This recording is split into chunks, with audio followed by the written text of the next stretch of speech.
All right, everyone, we're back. Episode 3, You're Wrong podcast. I'm Jake.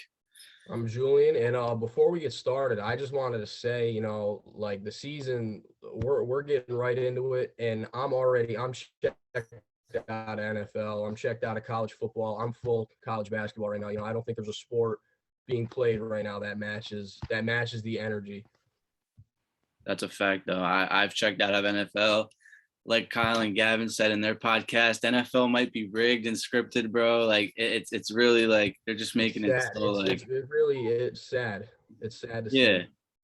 Because as a kid, you grow up, you watching football, you're like, oh, I love this game. Like it's so fun. Like it's fun to watch. It's electric. And then you realize like when you get older and you're like, wow, like betting low key plays a part in a lot of these games.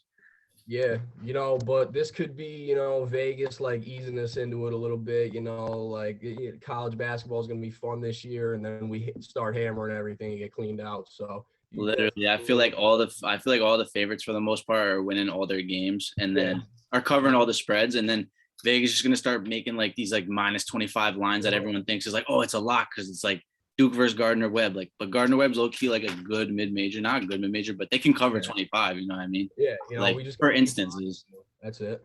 yeah. So before we touch on what we were about to talk about, so what do we think about Paulo Banchero being a headline, even though he really didn't do anything wrong? That was just like, especially as like a journalism student in college, that was for clicks. You throw Paulo Banchero, he's gonna get taken number one or number two. That was all for clicks. He didn't do anything. He was in the passenger seat. I had people texting me like, "Oh my god, like, well, he's not, he's done." Like Duke is Yeah, cooked. Duke No, is he's gonna over. play tonight. He'll play tonight. Yeah, Like, he'll play. When this airs, he'll play. He'll play yeah, Gardner Webb when this airs. Everything yeah. will go accordingly. But so we had a good weekend of basketball, college basketball. I think it was a good way to start off the season. Yep. Um so unlike our last episode for our picks, we were wrong on both of them. I think we both went with Nova and Texas Yep. and they both lost and didn't cover. Um Honestly, I think that first game doesn't go. I let's just get into UCLA Nova. I think if that game doesn't go in OT, I think they cover. Like I think they still could have lost, possibly would have won though. But I think that even if they lost in regulation, like say on like by 1 point, 2 points, they still would have covered. You know what I mean? So it's like, Mm-hmm. I mean, we weren't really wrong there. It's just it went to OT and then they ended up getting outscored in OT because they weren't getting good shots towards the end of the game. Um, Yeah. Down the stretch, I think Gillespie passed up a couple shots. I think that they just were forcing. UCLA was electric, obviously. I think Juzang stepped up in the second half. I didn't like what I seen from him in the first half. I literally was like, this dude looks like an undrafted player right now. He's like 1 for 9. And then out of nowhere, he hits like his next 7 or 8 shots. And I'm like, all right, I mean, as soon as I said that, he just started going crazy. And I don't know why. But um, like you said in the other episode, I think Jaquez looked like a goofball again, but he was just babying Nova's forwards at points, and it was kind of pissing me off because he's really not good, bro. Like I will fade that dude forever, bro. But yeah, that was just my takeaways from the game, honestly. So yeah, so like you said, I was actually it was a Friday night. I was out and I was watching it with my boy Will. Hope you're tuning in. We were both sweating Nova +4, and they were up like 7, and I was like, this is good as long as we don't Yeah. go to overtime. As like we just can't go to overtime. And he was like, "Why, bro? Like you're good if it goes to overtime. Like it's locked up." Nah, Like, hell no. I'm telling you, bro, if this game goes to overtime, they're gonna get smoked. They're gonna get smoked in overtime, and sure enough, they did.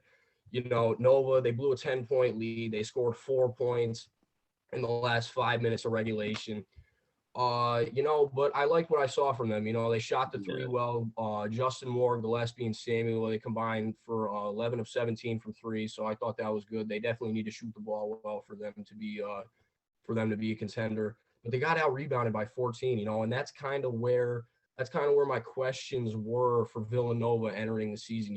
Are they going to have the size to compete with some of these teams? That's what I was gonna say They too. have Jaquez, they have Miles Johnson, Jules Bernard, all crashing the glass. Yeah. They're going to shoot the ball well, they're going to defend, but can they rebound?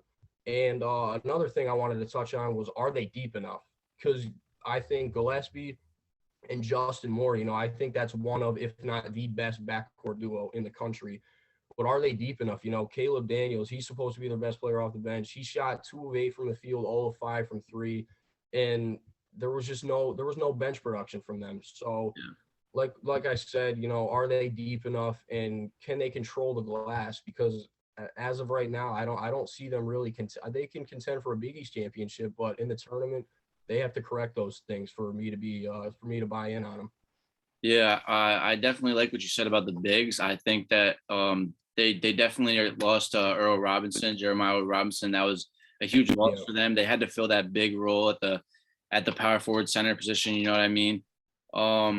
I think Justin Moore, he needs to make that shot at the end of the game too. That would have been huge for them, especially against a good team like UCLA.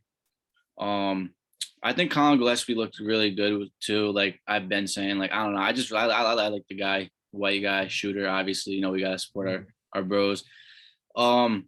But he got his teammates involved too. But I also think he was too passive at times. Like I think there was times when he could have taken a shot. He could have took a shot, like a big shot, and he would have probably hit it, had a better chance of hitting it than his teammates. You know what I mean? But they did shoot the ball really well. They do need more bench production for sure, though. They scored like 15 bench points. Like that can't happen. I mean, Yeah. in college you get a lot of production from your starters to begin with. Like I've noticed that with a lot of games, there's not been a lot of bench production in a lot of games this year. But like I think that'll change. I think the bench guys need to learn their role more, you know what I mean, and figure out good shots and hit those good shots. Because when you're on the bench and you only get 5-6 shots a game, you have to hit 3. You know what I mean? Get to the free throw line. So basically, hit half your shots and get to the free throw line and get second chance points, because that's the only way you're going to score. You can't be next to a guy like Gillespie and expect to score 20 off the bench. It'll happen, but it's not going to happen every night. So they got to work that out. Yeah. So I touched on Villanova, but I kind of just wanted to pay my respects to UCLA. You know, I still personally I think Oregon is the team to beat in the Pac-12, so to speak. But UCLA, they proved me wrong. You know, I thought they were going to be flukes. They dominated the glass without Cody Riley. He's hurt. And I think they just have one of the most talented, experienced starting fives in the country. You know, Juzang, Jaquez, Miles Johnson. He's a fifth-year guy from Rutgers. You know, and they just proved last year was not a fluke. Boy, Tiger Campbell. Yeah, Tiger Played Campbell. well. I think he had like 15 on 5 for 9 shooting. Yeah, you know, and 5 assists, 5 rebounds. He was doing gritty things. Trying to control the game. And one of the things we mentioned about him earlier was, you know, he plays out of control sometimes. I didn't see a lot of that from him in Villanova. I thought he was very calm and controlled with the ball. But the main thing for me for UCLA is they have to be better defensively in order for me to be all in on them. You know, I take back what I said. You know, they're not a fluke. They're gonna be a powerhouse this year. Yeah, for sure. They need to be better defensively. You know, they gave up 11 of 24 from 3 to Villanova, and last night they just gave up 80 points to Long Beach State. You know, they can score with anybody in the country, but we know what matters the most in the tournament, and that's getting a stop on defense. So definitely, and I think Mick Cronin, he'll figure it out. So I don't think they'll have anything to worry about, but just something to keep an eye on. Yeah, for sure. So rolling into Texas Gonzaga, honestly, I think they did a good job on Chet. They neutralized his offense. Some people have been questioning his offensive bag now at this point, which it's too early to do that. You know what I mean? Like, I think he averaged some like 20 points per game in high school while averaging like a double-double, damn near triple-double. And he had averaged like an absurd amount of blocks in high school. So it's like, you can't really say he's not an offensive threat yet, because we really haven't seen what he's done. It's only been 3 games, you know what I mean? 3 games into the season. I think Timmy was unstoppable though. He had a dominant performance in the paint. 15 for 19, I'm pretty sure, if I'm not mistaken. I don't have it written down or anything. I think it was that though. Yeah, I think it was 15 for 19. And the only thing that I'm questioning at this point, obviously Gonzaga is a good team. I'm just questioning, does Timmy's gameplay and the way he plays the sport of basketball, do you think that translates to the NBA, or do you not think that translates? I don't think it does. This could be biased because personally, I can't stand Drew Timme. I can't stand how he is. I can't stand how arrogant he is. I'll get into that a little bit. But to translate to the NBA, I think he's a skilled big man. You know, I think he finishes well at the rim, but you know, shooting might be in question though. NBA, yeah, that's what I'm saying. Like athleticism, you know, he looks a little clumsy, but I'm not going to hate on his luck. You know, I think he's got the skill set to make it in the NBA. For sure. Honestly, didn't like what I see from Texas. I had high hopes for Texas coming into this season. This was their first test. It's obviously an early test, but I think Marcus Carr didn't look comfortable out there. He wasn't taking good shots. He also just wasn't hitting shots in general. I think Timmy Allen was their best player, even in the stat sheet. He showed the most flashes of potential for them, which is going to be huge anyways, because they're going to need guys to step up. Like besides the key guys that everyone's focused on, you know what I mean? Marcus Carr, Courtney Ramey, he came back down to earth, obviously, like we knew what was going to happen. Like I said, it was only Houston Baptist. That's why he went crazy. Yeah. But also, like Gonzaga shooting 55% from the field is unacceptable for a team like Texas. They pride themselves on defense. You know what I mean? Like that's a program that's been priding themselves on defense for a while now. And I think that 55% from the field is unacceptable. Yeah. So I just don't know what was going on there. Basically, I can't, and I'm kind of disappointed in myself for not realizing this at first when I said Texas was going to cover the 8. But they need time to develop chemistry. You know, it's simple. It took Beard however many years to develop that chemistry at Texas Tech, to build that culture, and to think that they could come in second game and beat a really good Gonzaga team. You know, that was on me. So I definitely take responsibility for that. And I think it's gonna take time. But at the same time, the guards have to play better. You know, Courtney Ramey, Marcus Carr, and Andrew Jones, they shot 8 of 25 from the field, 2 of 9 from deep. That can't happen. They had 6 turnovers too.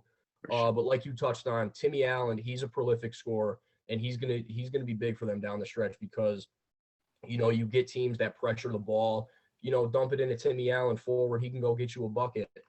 But I wasn't as disappointed from what I saw in Texas, just because if they have Shaka Smart like they did last year, they get beat by 40. They don't adjust in the second half. They get blown out of the gym. You know, I like Chris Beard's adjustment to zone. I think it worked really well for them in the second half. Yeah, no, that was a good coaching call on that part. The second half was way better. The first half, I was like, I think they were almost down like an absurd amount of points, and I was like, bro, is this game really gonna go? Like, is it gonna be a 30 ball, bro? Like, this was like one of the first highly anticipated games of the season, bro. It can't happen. You know, and it points to Beard's ability to adjust on the fly. And I think just give him a few more months. I'm still all in on Texas for the year, because I think they're going to figure it out. They have the talent, they have the scoring, they have the defense. You know, the big men, Timmy Allen, Christian Bishop, Brock Cunningham. You know, he's a goofball, but they chip around on the glass. But yeah, they're showing signs though. I mean, Timmy Allen's he's showing flashes, which is what they need, because another team, Texas, also similar to Villanova, in the fact that they don't have a big man. Like, you know, Texas is usually like a predominantly center power forward school. You know what I mean? Like, think about all the centers that have went there, power forwards that have went there. That's a school that prides themselves on that position alone. They usually don't have a guard heavy team. So now they have a guard heavy team, and they need to fill the center with role centers. You know what I mean? They don't need all-star centers or all conference centers. You know what I mean? Like, they just need guys that are willing to buy into the system and let the guards do what they have to do, and they can still get a double-double easily if they buy in. It's just going to take time to develop chemistry, you know, change the culture, change the identity. But I have faith in Chris Beard and the experience of Texas. But for Gonzaga, and this could be a hot take, I say a lot of crazy things, but I think they're better than last year. I don't think Kispert, he could shoot the ball. He couldn't defend though. Jalen Suggs, he did what he did. He was a good defender. He kind of did a little bit of everything. I wasn't high on Jalen Suggs, to be honest, and with what he's doing in the NBA right now. Not that this is an NBA podcast, but I just knew he wasn't the right pick for the Magic. You know what I mean? I think he got picked too soon. Yeah. Franz Wagner's showing more signs on the Magic right now than he is. But I'm not going to ramble on I'm not going to ramble on the Magic. That's another podcast. So, you know, like Nembhard, he played all 40 minutes. He does everything for that team. You know, he doesn't have to go score 30 points for him to really be in control of the game. He facilitates. He gets the ball where it has to go. And it's kind of scary when you think about it that Gonzaga's second best player is going to be a top 2 pick in the draft. You know, we haven't seen it yet from Chet Holmgren, but just what he brings to the floor alone with his height, size, and his ability to do the ball, you know, that's dangerous when your second best player is a guy like that. But kind of like what we saw in the Texas game, the X factors are Rasir Bolton and Julian Strawther. You know, they can hit shots, and they can kind of take pressure off of Timmy.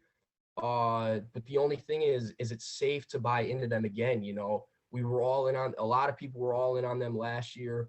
A few years back, they had Nigel Williams, Goss, Zach Collins, all those NBA players. So you just kind of got to be careful when you go all in on Gonzaga. But I'm getting there. I like what they got going on this year. Yeah.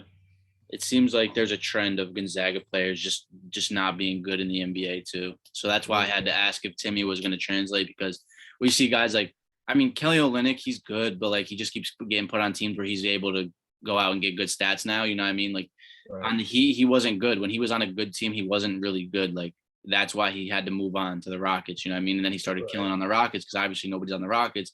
Pistons, he's doing his thing. But like, yeah, Zach Collins, what has he done in the last 3 years? He's been injured. So like, yeah, exactly. you know what I mean? So it's kind of just buyer beware with Gonzaga, but Yeah, you gotta, Jalen Suggs too. You gotta just beware of these guys. But all right, I'm just gonna leave you with a question for this game. Then we can move on to the AP poll. Will Texas be an Elite Eight team, and where do you think Gonzaga's ceiling is at? I think Texas, to answer that question, Elite Eight, I personally think that's their floor. You know, I was high on them last year, but Shaka Smart, that was dumb for me buying into him. Chris Beard, he's been in the tournament with a lot less talent, and he's done a lot. He's done fairly well. So I would say Elite Eight is their floor. You know, they have experienced guards, and God knows what can happen when they build that chemistry. Timmy Allen, like I said, he's a prolific scorer. And Gonzaga, I don't want to do it because I feel like it's a trap year in and year out.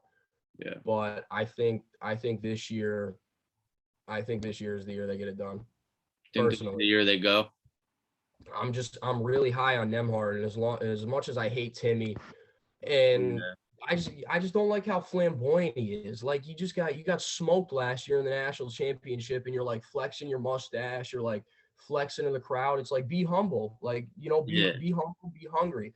But against like Dixie State and stuff too, right? Like, come on, bro. Yeah. But to answer your question, I think Gonzaga, they'll be there. They'll be there in the end. I don't know if they'll win it because, you know, there's a lot of talented teams, but if they see Duke, they ain't winning. That's all I'm gonna say. Yeah. No, but they'll put it in your notebook. They'll be there in the end. But basically same thing. I think that Texas's floor is probably the Elite Eight as well. The only thing I could see happening is possibly them getting to the Sweet 16, and then, you know, there's like the weird, like, I can't even think of the type of team. Like, I'm just gonna say like North Texas, because they were upsetting dudes last year. Like you see dudes like North Texas just beat them for no reason, have an off night. It's all matchups, but in terms of matchups itself, like there's not a lot of teams that can run with Texas's guards. And I think Trey Mitchell, I think Christian Bishop, I think Timmy Allen, they're gonna find chemistry down low to really shore up that front court. For sure. So moving on to AP poll 25, top 25. I think Gonzaga solidified themselves at 1 with that win over Texas. That's a big win early. It really showed us what they can do. Obviously, we just touched on it. But I think Duke should be in the top 5. There's just teams in the top 5 that are very questionable, especially with Duke also winning a highly anticipated game. You know, we beat people's sacred Kentucky team. Like, oh my God, Kentucky's going to be crazy this year. Like all these transfers, like, oh my God. And then it's like, bro, like we go in there and beat them. Like, you know what I mean? So, honestly, yeah. And we did it in the Garden. So it was in high fashion. It was in front of a lot of people. You know what I mean? I think that's a great win for Duke. That's a huge first game. A lot of freshmen on the floor. But I think Ohio State should be lower too. I don't think Ohio State should be as high as they are. It's just, I don't know. They were in 2 goodies with freaking Niagara and Akron. Like they should have lost to Akron. That's not good, especially losing to who they lose to in the tournament. Oral Roberts, yeah. They lost to Oral Roberts in the tournament. Like that's not good. I mean, Oral Roberts had a run, obviously, but that's not good. Another takeaway, I think, for the AAP 25 is that St. Bonaventure is very overrated. I know a lot of people probably don't watch St. Bonaventure games, but I actually had tapped into their Canisius game, and they only beat them by 9. And they put up, I think, 69 points. I think the final score is 69-60. I think that if St. Bonaventure wants to make the tournament, at the end of the year, then they got to be blowing these teams out. You know what I mean? Like Canisius, like, is Canisius even going to win the MAC? Like, I don't know anything about the MAC this year. I'm just saying, like, MAC teams generally aren't that good. You know what I mean? They're beatable if you're ranked. You know what I mean? So that's what I'm seeing. Yeah, so you can touch on what you got. I have other notes. I know you're going to touch on shit, so I'll just add it in. Yeah, so it's kind of, I mean, before I get going, I just want to say, like, the AP poll, it doesn't mean anything. It's never meant anything, and it never will mean anything. You know, this is kind of just like power rankings that really don't make a Yeah. lot of sense. So Villanova in the top 5, yes, I think they're good, but they just lost. You know, they shouldn't be in the top 5. You know, you got teams like Duke and Purdue who have looked very good to start the year. I Yeah, think for sure. That's exactly what I was on too. you got to give them that top 5 spot. You know, I think Villanova is a good team, but if we're going off of what has happened so far, Villanova just lost. They just blew a 10-point lead. I don't think they should be in the top 5. Top 10 for sure, but not top 5. Yeah. Speaking of top 10, Illinois is right at 10. This wasn't updated, so they will fall after the bad loss to Marquette. That's a really bad loss. But even before that, you know, and they were, like I said in the first episode, they were my bust for the Big Ten. You know, I said Curbelo and Frazier, this is your team now. Ayo's gone. Kofi's going to be out for a little bit. Let's see what happens. And they lost to Marquette, a very bad Marquette team. Bad. So I think like they're in recent years, bad. Yeah, they're overvalued at 10, and they're going to fall after this bad loss, hopefully. But to my other sleepers, Florida, they climbed in at 24 after beating a very good Florida State team.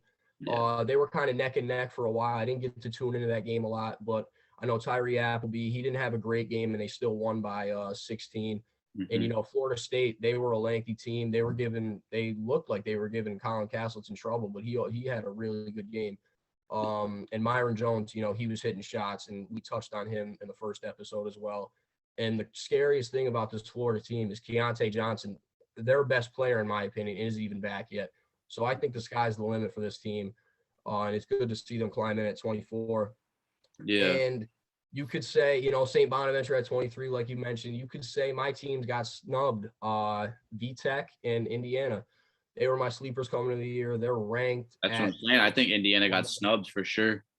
Yeah, they did. You know, they look good so far. They're playing how I said they were going to play. They're going to play through Trace Jackson Davis, a lot of shooters around them, but their big test is this week against St. John's. So the only thing for Indiana though is that was a close game with Eastern Michigan, so I don't think that's why they can't be in just yet, but they'll be in. Yeah. That's the thing. They play St. John's this week, so that'll be their first real test, and if they win that, they should be comfortably in. And sure. Tech right at 26. I love what I've seen from them so far. Storm Murphy's hitting shots. Kive Aluma, he's one of the best big men in the ACC, probably the best, unless your name is Paolo Banchero. But I like Aline Murphy. You know, I really think they have a good team, and I think they're going to be competitive in the ACC, a struggling ACC that we've seen so far. This ACC is really bad this year. Yeah. So far, it can get better, but the question I have for myself and you, I guess, is I think, can Florida be sneaky in the SEC this year? We didn't really touch on them in the beginning of the year, but I personally think they can be sneaky. Like, they were all over the boards against FSU, which is usually a good rebounding, good defensive team. You know, I mean, Florida State usually crashes the boards and gets second chance points and stuff. You know what I mean? But I think that it was reversed this time. Florida was all over the offensive boards. They got 16 second chance points. FSU got in early foul trouble, which with that team, they got to figure that out. There's some younger guys they implemented into the offense this year too, and defense. So they got young guys on the floor as well. They need to capitalize though. They had very sloppy offense. They had a lot of turnovers in the second half. Like, there was a lot.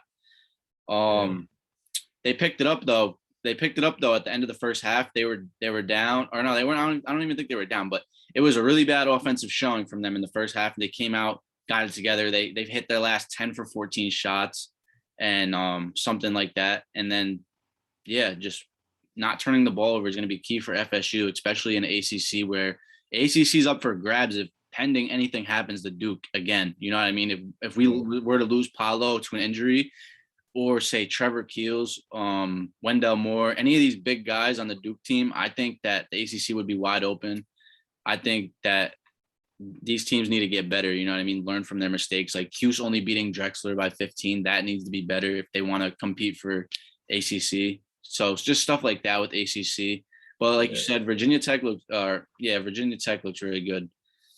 Yeah, but just to answer your question about Florida being a sleeper, I think they're going to have their struggles. You know, Florida does every year, but it was comforting to see because I was going to bet Florida in this game against FSU, but I looked at it. I was like, no way, you can't do it because they just don't match up well with them. You know, ball pressure. Florida State's like they're really deep, and it just wasn't a good matchup for Florida, and they pulled away in the second half. So I think they're going to have their typical Florida struggles in the SEC. They're going to get Keontae Johnson back at some point. So they're going to have to learn how to play with him. It shouldn't be that hard to do, though. So I think, you know, they creep in the tournament as a 7 seed, you know, maybe upset the 2 seed in the second round. You know, I could definitely see something like that. They have the talent to compete with anyone in the country. For sure, especially if they're crashing the boards like how they were, and they have their big stepping up. Once you said their best player comes back off the tragic injury that he had, if that's even considered an injury, I have no clue. Yeah, no, he'll be back. But yeah, so I think the SEC is going to be the most competitive conference in college basketball this year. I just think we've got Tennessee, Florida, Arkansas. We haven't really touched on Arkansas, but they're still good. They got JD Note. He's going to be in the NBA most likely. Kentucky, Bama, Mississippi State. You never know. They could show flags of anything. It's wide open. You know, I mean, it's not wide open, but there's going to be good games in the SEC. I think it's going to be the most competitive. Anybody could win on any night. For sure. The same as the ACC. ACC is going to be anybody can win on any night, but it's going to be because it's wide open. You know what I mean? I think the SEC is not as wide open, but it also will be teams that are sneaky. So Florida is going to be one of those sneaky teams, in my opinion. They're going to make the tournament probably, most likely. If they don't, then I'm bad and cancel me for that. But yeah. Nah, they will for sure. But you know, speaking of the ACC, tonight, so this will already be aired by the time this game is played, or this won't be aired by the time this game is played. Houston, Virginia, you know, it'll be a boring game. Probably low 60s, high 50s for each team. They kind of both do the same thing. They defend the ball, they get after it on the glass. But I like Virginia in this game. I think, you know, they had the loss to Navy. They bounced back from that. I think Tony Bennett's going to have his guys ready, and I think it's easy to take the 5.5 in this game. Yeah, for sure. I didn't have anything on that, but I know off the top of my head that what the line is. And I'm personally going to take Virginia with the points. I don't know if they win money line because Houston is a good defensive team, and Marcus Sasser is liable to score 30 points. So if he goes out there and puts up 30, it's over. That's over. The only reason I won't bet against Houston is because my boy Marcus Sasser. But Virginia, I think Virginia wins this game, to be honest. I think they cover. I'm not sure if they win. I think Houston wins, but I think Virginia covers. I think the line opened at like 8 or it was either 7 or 8. So I took it when it was still I took it when it was still big. So that's why I'm saying they cover the points. I don't know if they cover that 5 or 4, whatever it's at now, you know what I mean? But moving into another game that's coming up, Ohio State versus Xavier. I think Ohio State wins this one. This is a prove-it game for them. They've had too many close games. They've had a close game with Niagara, which shouldn't even happen. They had a close game with Akron, like I said earlier in the podcast. They won on a buzzer beater. That should never happen against Akron. I think they asserted themselves though with their game the other night. I think it was last night actually. They played Bowling Green, which is, you know, they got to win that game. It can't be close with Bowling Green. It just can't. So I'm glad that they asserted themselves and won by 30 plus points.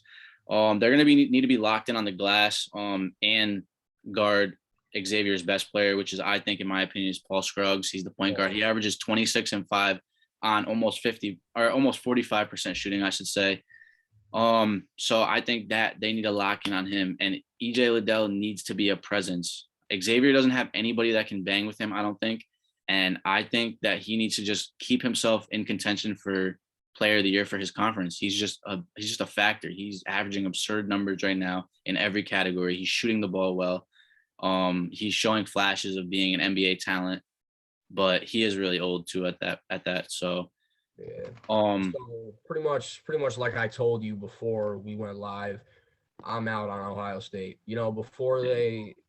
I'm out on them until they have guards that can step up and be active and score the ball and get EJ involved in different ways.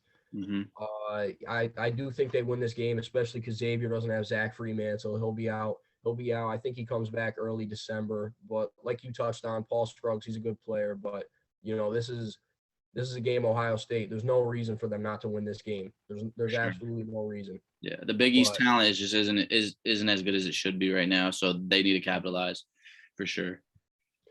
so this actually hurts me that this game will already happen before this goes live. But Seton Hall, Michigan, I'm just gonna go through it just Yeah. quickly.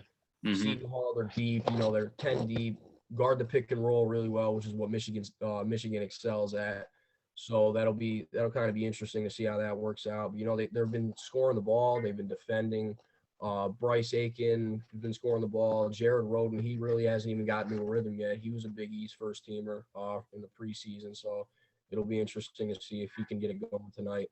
But I would take Seton Hall plus the points. I think they win the game outright. Yeah, that's not a bad take. I mean, if Michigan shows up though, like shows up hot too, it could be scary. But I think you're safe taking the points. What was it, 8 points? Yeah, I got 8.5. That should be safe. It's going to be a good game. Yeah, According to Kyle, Vegas controls sports right now, so you Vegas. Oh never my know. God, They can keep it close I early. know. Nah, I'm just messing around, Kyle. If you're listening to this, I'm just messing with you. But yeah, for sure. So for Nova, Tennessee, it's just another big game for Villanova early. A good SEC talent. I think they win. I think they need this win. So even if nobody in the world thinks they win, I want them to win. They need this big win. You know what I mean? They need this win. So Yeah, only way they don't win is if Kennedy Chandler goes out there and balls out like he's been balling out. He was the SEC player of the week this week. I'm not sure if you knew that. He is averaging 18, 3, and 5 on almost 70% from the field right now. And I think 70 something from the three. He's going crazy. And he's a true freshman. He's absurd. I think J. Ray is going to key in on that though. They need to bounce back though. For his career though, at Villanova, he is 1-1 versus the Vols. So I think that this is a key test for Nova again. Big game already, which is kind of crazy that they already got these back-to-back big games. But well, actually, no, I think they play Howard tonight, so they should beat up on Howard tonight. So they'll be ready for Tennessee. yeah. So we kind of have the same outlook on this game. Nova, they look really good defensively for the most part against UCLA until they collapsed. And they played at UCLA. They're already battle tested. I think they already got their feet wet. They're going to be in midseason form already, and I think they should be able to beat Tennessee pretty easily, especially because Tennessee, they focus on defense, and I think Villanova is just a little better offensively. Gillespie, he's experienced. He knows they got to win this game. Justin Moore, I don't think anybody will be able to really control them. But like I said, the bigs got to be better. They got to be able to rebound the ball, and they got to be able to control the game on the glass. For sure. The only thing with Tennessee is that they got a lot of older guys, like we've been saying. Yeah. So I think if their older guys lock in, I think they could win the game. But honestly, I'm gonna go with Villanova, even if they're dogs. I think they, like you said, this is a prove it game for them. Jay Ray is a really good coach. He's gonna have them ready for this game. And But I'll say this now: if they don't win this game, start waving the red flag. I'd be very concerned about panic Villanova button. if they can't beat this Tennessee team, because this is probably, Tennessee. This is probably going to be their best challenge until they get into Big East play. So it's a must-win game. Sure. It's a quad one game, non-conference. They have to win it. It's as simple as that. Yeah, it'll show everybody in the country something. You know what I mean? It'll show them that they can fight with these good teams, because come tournament time, Tennessee is going to be a good team. They're going to be good, bro. I'm telling you.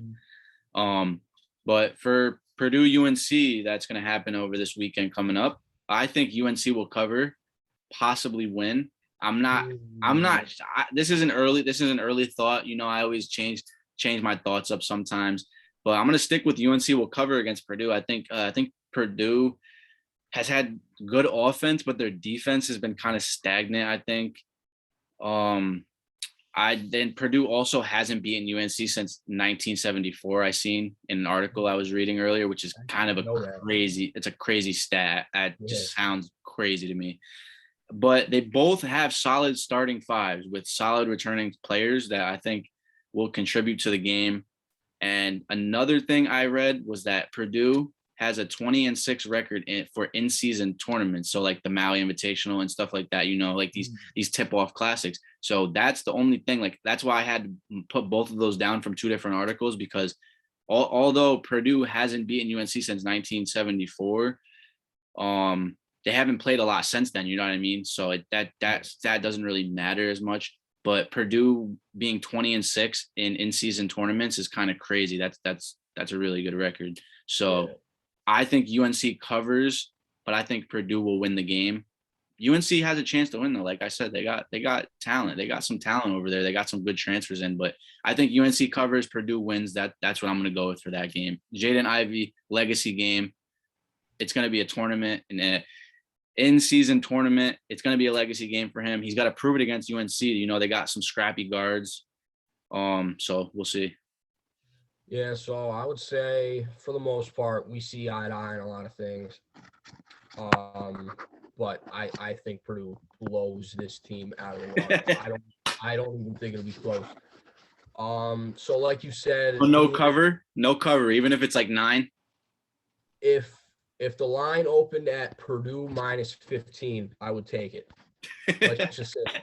So you said that thing. Purdue hasn't beat them since like 1980 or whatever.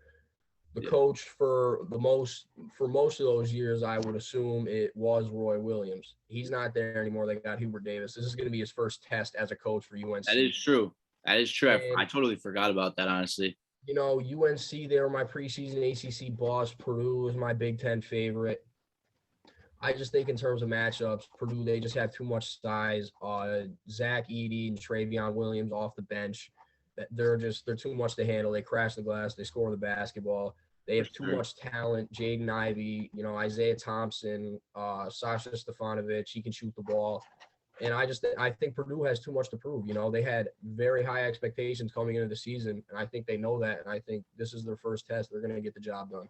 So, I hate to go against the grain with you, but I think this is going to be a Purdue blowout. Yeah. We'll see. I think it we usually see eye to eye on these, but sometimes we'll text and we'll have different picks. Like I had FSU, you had Florida. Obviously, you had the better pick, so you probably will have the better pick for Purdue, seeing as UNC isn't really going to be that good this year compared to what they have been, and they have a new coach. So, yeah, that's the thing, and it's more so. I'm lower on UNC in this game than I am high on Purdue, if that makes sense. I just don't. Armando Bacot and Caleb Love, especially under a new coach. I hope they play well. I hope it's a good game, but my gut tells me it's going to be a Purdue blowout. Yeah. I mean, we can only hope for a good game at least. We love those good ones. So, Oregon BYU is tonight. This video will not be up by the time the game's done with, but we're going to give our picks anyways. I think Oregon covers -4 easy.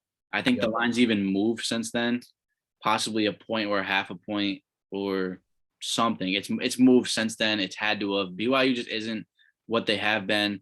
They lost a couple guys. But I think Alex Barcelo, or however you say his name, I think that they stick around if he gets red hot. He's lethal. I've seen him do things to Gonzaga, to Pepperdine, the teams in the WCC that just blew my mind. Like I was like, who is this guy? Why is he scoring the basketball so well?